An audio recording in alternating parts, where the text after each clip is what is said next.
Hi friends, welcome back to Mazhathulli creations. ഈ channel നിങ്ങൾ ആദ്യമായിട്ടാണ് കാണുന്നതെങ്കിൽ സബ്സ്ക്രൈബ് ചെയ്യാൻ മറക്കല്ലേ.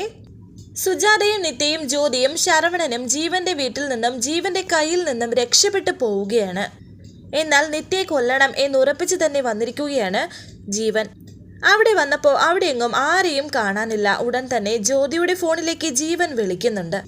അമ്മേ, ഏട്ടനാ വിളിച്ചോണ്ടിരിക്കുന്നത് എന്ന് ജ്യോതി സുജാതയോട് പറഞ്ഞു. എടുത്ത അവൻ വീണ്ടും കരയും. കരച്ചിൽ കേട്ടാൽ എൻ്റെ മനസ്സ് ചിലപ്പോൾ മാറിപ്പോകും, എടുക്കണ്ട എന്ന് സുജാത പറഞ്ഞു. ജീവനാണെങ്കിൽ ഒരുപാട് ദേഷ്യം വരുന്നുണ്ട്. ഒരു തവണ എടുക്കാത്തത് കൊണ്ട് വീണ്ടും ജ്യോതിയെ വിളിച്ചു. പിന്നെ വിളിക്കുന്നുണ്ടമ്മേ, ഏട്ടൻ എന്തെങ്കിലും ചെയ്തു പോകുമെന്നൊക്കെ ജ്യോതി പറഞ്ഞു. അമ്മയെ ഫോൺ എടുക്കാതിരുന്നാൽ ജീവന് ചിലപ്പോൾ ദേഷ്യം വരും. അടുത്ത് നിൽക്കുന്ന ആരാണെങ്കിലും ചിലപ്പോൾ എന്തെങ്കിലും ചെയ്യുമെന്ന് നിത്യ പറയുകയാണ്. അമ്മയെ ഫോൺ എടുക്കാമേ എന്ന് നിത്യ. നിങ്ങൾ എന്തെങ്കിലും തീർത്ഥയാത്ര പോകുന്നു എന്ന് പറഞ്ഞാൽ മതി, എടുത്ത് സംസാരിക്കുകയെന്ന് ശരവണനും സുജാതയോട് പറഞ്ഞു. അങ്ങനെ സുജാതയോട് ഫോൺ എടുക്കാൻ പറയുകയാണ് എല്ലാവരും. അങ്ങനെ നിവർത്തിയില്ലാതെ സുജാത ഫോൺ എടുക്കാൻ തയ്യാറാവുകയാണ്.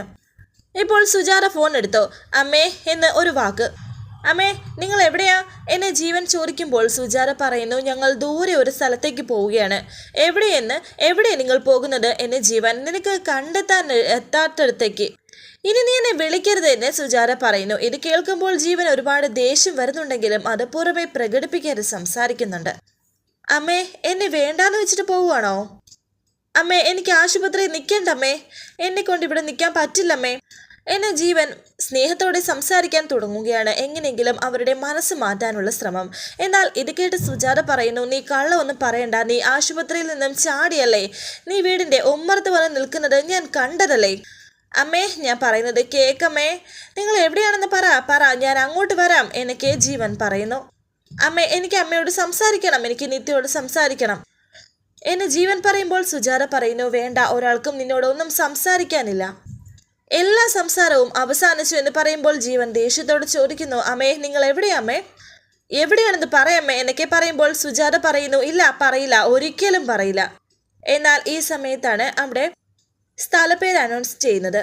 അതുകൊണ്ട് തന്നെ ഇപ്പോൾ ഇവർ എവിടെയാണെന്ന് അവർക്ക് ജീവന് മനസ്സിലാവുകയും ചെയ്തിരിക്കുന്നു. വളരെ സന്തോഷത്തോടെ ജീവൻ ഫോൺ വെച്ചു. പെട്ടെന്ന് ടെൻഷനോടെ സുജാതയും ഫോൺ വെച്ചു. കയ്യിലിരുന്ന നിത്യയുടെ ആ ഒരു ടോപ്പ് വലിച്ചു കീറുകയാണ് ജീവൻ.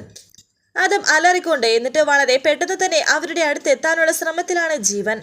സുജാതയും നിത്യയും ജ്യോതിയും ശരവണനും വീണ്ടും മുന്നോട്ടേക്ക് നടക്കുന്നു. എന്നിട്ട് അവിടെ കണ്ട ഒരു ചെയറിൽ ഇരിക്കുകയാണ് 4 പേരും. അതിനിടയിൽ ശരവണൻ പറയുന്നു, അമ്മ, ഞാൻ ബസ് ഏതെങ്കിലും ഉണ്ടോ എന്ന് നോക്കിയിട്ട് വരാം, ഇവിടെ ഇരിക്കെന്ന് പറഞ്ഞ് ശരവണൻ അപ്പുറത്തേക്ക് പോകുന്നു. വളരെ ടെൻഷനോടെ തന്നെ 3 പേരും ഇരിക്കുന്നുണ്ട്. ഇതേ സമയം ജീവന്റെ വീട്ടിൽ എത്തിയിരിക്കുകയാണ് ശിവാനന്ദനും ശ്രുതിയും പിന്നെ സാറയും അവരുടെ കൂടെയുണ്ട്. അകത്ത് കയറാൻ ഒരു പേടി എനിക്ക് സാറ പറയുമ്പോൾ അച്ഛൻ വാ എന്ന് പറഞ്ഞ് ശ്രുതിയും ശിവാനന്ദനും അകത്തേക്ക് പോകുന്നു. ശ്രുതി സൂക്ഷിക്കണം എന്നൊക്കെ സാറ പറയുന്നു. ഇപ്പോൾ കോളിംഗ് ബെൽ അടിക്കുകയാണ് 2 പേരും അവിടേക്ക് പോയിട്ട്. അകത്ത് ആരും ഇല്ല എന്ന് തോന്നുമെന്ന് സാറ പറയുന്നു. ആരും പുറത്തേക്ക് വരാത്തത് കൊണ്ട് തന്നെ തട്ടിയപ്പോൾ വാതിൽ തുറന്നു പോവുകയും ചെയ്തു. വാതിൽ തുറന്നു കിടക്കുകയാണെന്ന് തോന്നല്ലോ. അങ്ങനെ ഇപ്പോൾ എല്ലാവരും അകത്തേക്ക് കയറുന്നുണ്ട്. നിത്യ എന്ന് വിളിച്ചുകൊണ്ട് അവരെ എല്ലാവരും നിത്യ അന്വേഷിക്കുകയാണ്. സുജാതയും വിളിക്കുന്നുണ്ട്. റൂമിലെല്ലാം പരിശോധിക്കുന്നുണ്ട്. ശരവണനെ ഉൾപ്പെടെയാണ് സാറ അന്വേഷിക്കുന്നത്. എന്നാൽ ആരെയും അവിടെ കാണാനില്ല.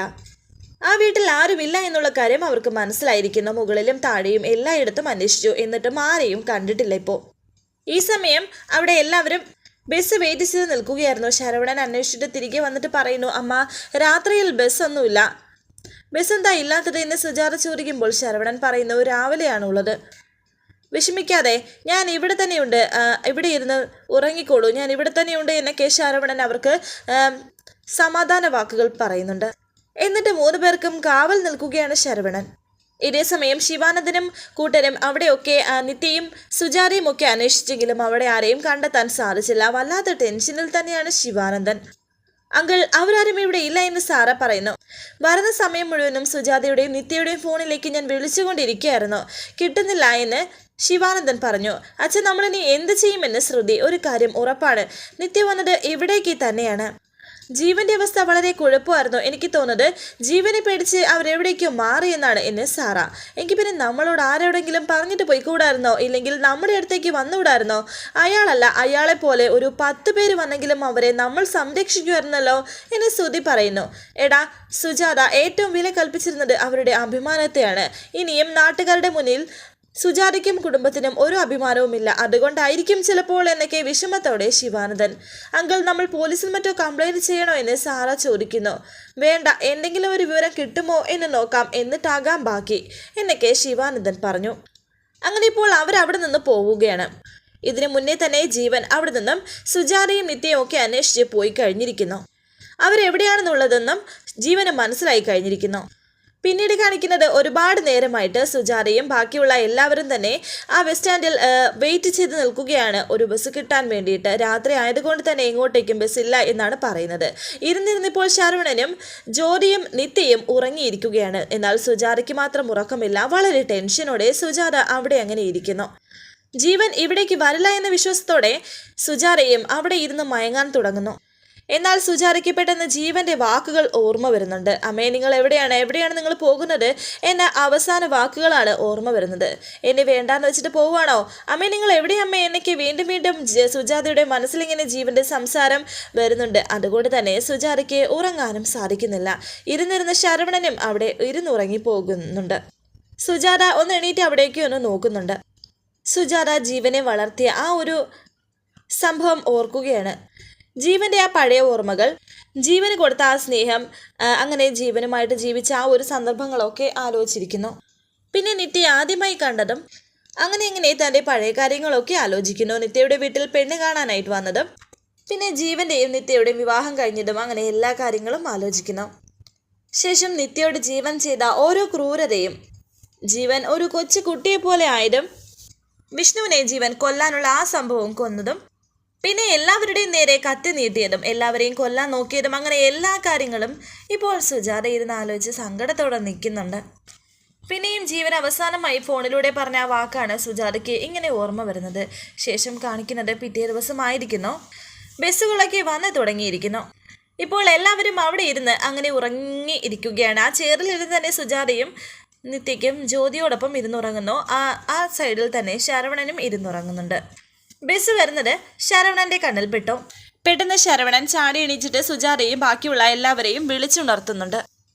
എന്നാൽ ആ ഒരു ദുസ്വപ്നം കണ്ട് ഞെട്ടി ഉണരുകയാണ് സുജാത. നിത്യ എന്ന് പറഞ്ഞ് പെട്ടെന്ന് ശരവണന്റെ കയ്യിൽ കയറി പിടിക്കുമ്പോൾ അമ്മ, ഞാനാ അമ്മ എന്ന് ശരവണൻ പറയുന്നുണ്ട്. ആ സമയത്താണ് സുജാതയ്ക്ക് സ്വബോധം തിരിച്ചു കിട്ടിയതുപോലെ താൻ ഇവിടെയാണെന്നുള്ള കാര്യം ഓർമ്മ വരുന്നത്. അമ്മ, ബസ് വന്നിരിക്കുന്നമ്മ എന്ന് ശരവണൻ പറഞ്ഞു. വാ, എഴുന്നേക്ക് മോളെ എന്ന് പറഞ്ഞ് സുജാത നിത്യയും ജ്യോതിയും വിളിക്കുന്ന ബാഗുമായിട്ട് ബസ്സിന്റെ അരികിലേക്ക് പോവാൻ തുടങ്ങുകയാണ് അവർ. അങ്ങനെ ഇപ്പോൾ എല്ലാവരും ബസ്സിലേക്ക് കയറി. ബസ്സിന്റെ ഏറ്റവും ബാക്ക് സീറ്റിൽ തന്നെയാണ് ഇപ്പോൾ എല്ലാവരും ഇരിക്കുന്നത്. 4 പേരും ഒരുമിച്ച് തന്നെ ഇരിക്കുന്നു. ശരവണ, നിന്റെ ഫോണിൽ അവൻ വിളിച്ചായിരുന്നു എന്ന് ചോദിക്കുന്നു. ഇല്ല അമ്മ, അവര് നമ്മൾ നിൽക്കുന്ന സ്ഥലത്ത് വരത്തില്ലമ്മ എന്നൊക്കെ ശരവണൻ പറയുന്നുണ്ട്. എന്നാൽ ഒരു ഓട്ടോയിൽ ജീവൻ അവിടേക്ക് എത്തിയിരിക്കുന്നു. എന്നിട്ട് ജീവൻ അവിടേക്ക് ഒരു വല്ലാത്ത നോട്ടം. വരാനിരിക്കുന്ന പുതുപുത്തൻ എപ്പിസോഡുമായി വീണ്ടും കാണാം. Thank you for watching. Please subscribe, like, share my channel.